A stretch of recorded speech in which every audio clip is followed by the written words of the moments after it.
ಒಂದು ತಿಂಗಳಿಂದ ಕಾದಿದ್ದಕ್ಕೆ ನನ್ನ ಅಶ್ವಿ ಇವತ್ತು ಊರಿಗೆ ಬರ್ತಾ ಇದ್ದಾನೆ. ಬಂದ ತಕ್ಷಣ ಮಾತಾಡೋದು ಸಿಕ್ಕಾಪಟ್ಟೆ ಇದೆ. ಯಾವಾಗ ಬರ್ತಾನೋ ಈ ಪುಣ್ಯಾತ್ಮ, ಯಾವಾಗ ನೋಡ್ತೀನೋ.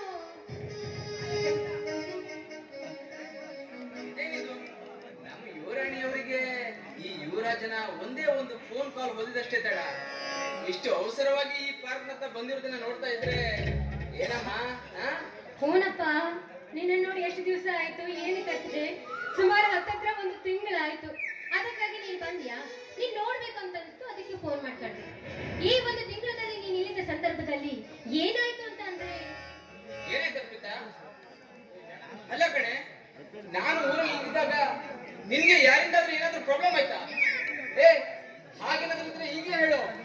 ಅವನ್ ಯಾವನೇ ಆಗಿರ್ಲಿ, ಅವನನ್ನ ಹುಟ್ಲಿಲ್ಲ ಅನ್ಸ್ಬಿಡ್ತೀನಿ. ಹೌದಾ? ಹಾಗಾದ್ರೆ ನಾನು ಹೇಳ್ದ ಹಾಗೆ ನೀನ್ ಮಾಡ್ತೀಯ? ಅಷ್ಟೊಂದು ಧೈರ್ಯ ನಿನಗಿಲ್ಲ ಬಿಡು. ಯಾಕೆಂದ್ರೆ ನೀನು ಹೇಳ್ದ ಹಾಗೆ ಅವರನ್ನು ಹೊಡೆಯೋದಾಗ್ಲಿ ಬಡಿಯೋದಾಗ್ಲಿ ಈ ವಿಷಯದಲ್ಲಿ ಪಕ್ಕ